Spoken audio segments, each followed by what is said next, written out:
લોકસભા ચૂંટણી પહેલા શંકરસિંહ વાઘેલા બન્યા છે સક્રિય। એવી અટકળો તેજ થઈ છે કે શંકરસિંહ વાઘેલા એનસીપીમાં જોડાઈ શકે છે।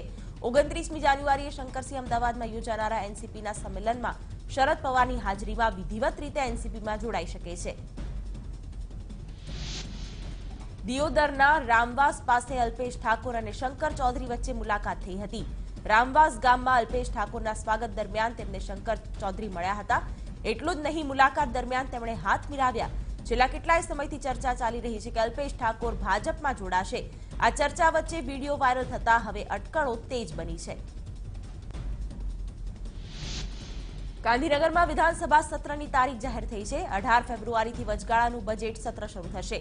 લોકસભા ચૂંટણીને કારણે લેખાનું દાન રજૂ થશે। નાયબ મુખ્યપ્રધાન નીતિન પટેલ દ્વારા લેખાનું દાન રજૂ કરવામાં આવશે। રાજ્યમાં બિન અનામત વર્ગમાં આવતા લોકોને અનામતનો લાભ મળી રહે તે માટે રાજ્ય સરકારે કર્યા બે મહત્વપૂર્ણ નિર્ણય। અનામતનો લાભ લેવા નક્કી કરી 8 લાખની વાર્ષિક આવક અને શૈક્ષણિક સંસ્થાઓમાં અનામતની 10% બેઠકો વધારી દેવામાં આવી છે। ગાંધીનગરમાં ગુજરાત ઓબીસી મોરચાની બેઠક મળી હતી, જેમાં આગામી લોકસભા ચૂંટણીની રણનીતિ ઘડવામાં આવી। આ ઉપરાંત ઓબીસીમાં આવતા સમગ્ર ગુજરાતના નાના સમાજ માટે પ્રવાસોનું આયોજન કરવામાં આવે તેવી પણ જાહેરાત કરવામાં આવી છે।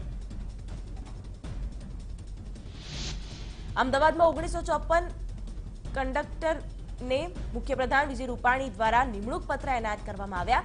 આ નિમણૂક સાથે કંડક્ટરની ઘટ પૂરી થશે અને નિગમનો 15.75 કરોડનો ઓવરટાઇમ ખર્ચ પણ બચશે।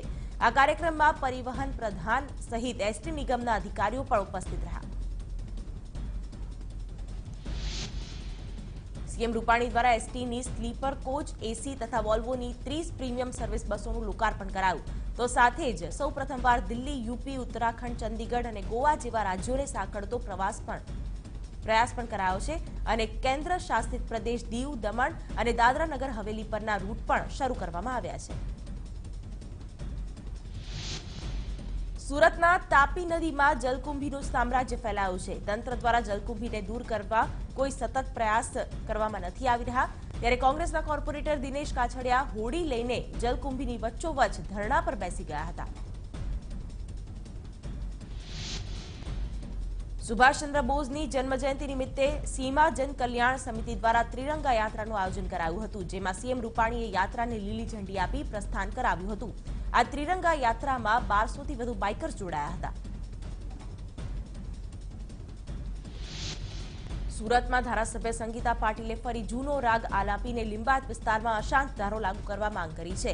સંકલન બેઠકમાં સંગીતા પાટીલે કહ્યું કે લિંબાયત વિધાનસભા મત વિસ્તારોમાં અમુક ચોક્કસ ધર્મ કે સમાજના લોકોની સંખ્યા વધી જતા સ્થળાંતર વધી રહ્યું છે અને અસુરક્ષાનો માનસિક ડર વધી જાય છે।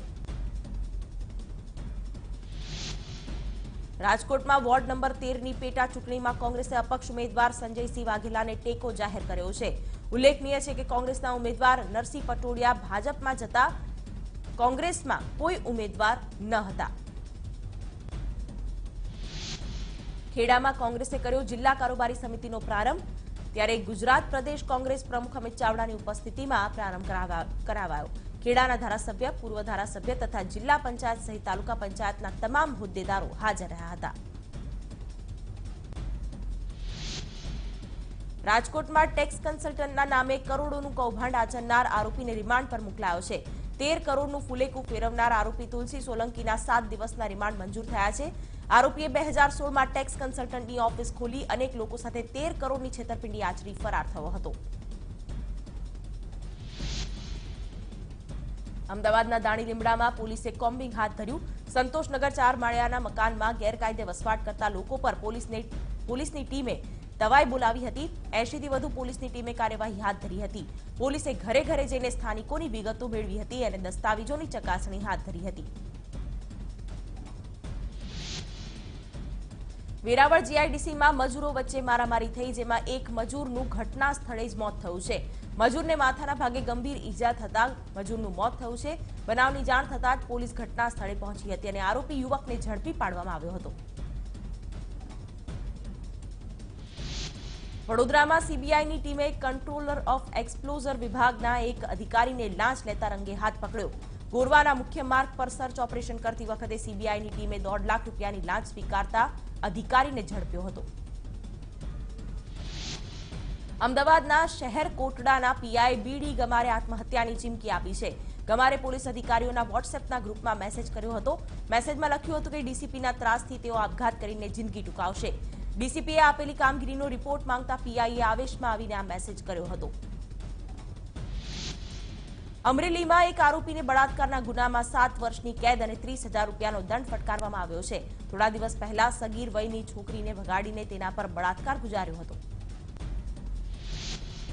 જામનગરના પડાણા પાટિયા પાસે ગમખ્વાર અકસ્માત થયો છે. અકસ્માતમાં એક વ્યક્તિનું મોત નીપજ્યું છે, જ્યારે અન્ય 5 વ્યક્તિ ઘાયલ થયા છે, જેમને સારવાર અર્થે હોસ્પિટલમાં ખસેડાયા.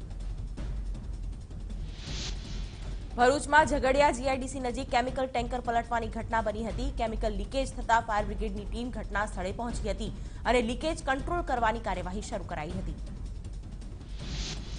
રાજકોટના જંગલેશ્વર વિસ્તારમાં ઝડપાયેલા બોગસ તબીબને ડિગ્રી આપનાર શખ્સની અમદાવાદ પોલીસે ધરપકડ કરી છે. પોલીસે બાતમીના આધારે ભૂપત રાવત નામના શખ્સની ધરપકડ કરી છે. પૈસાની લાલચમાં આવી આગ્રાની યુનિવર્સિટીની તે ડિગ્રી આપતો હતો.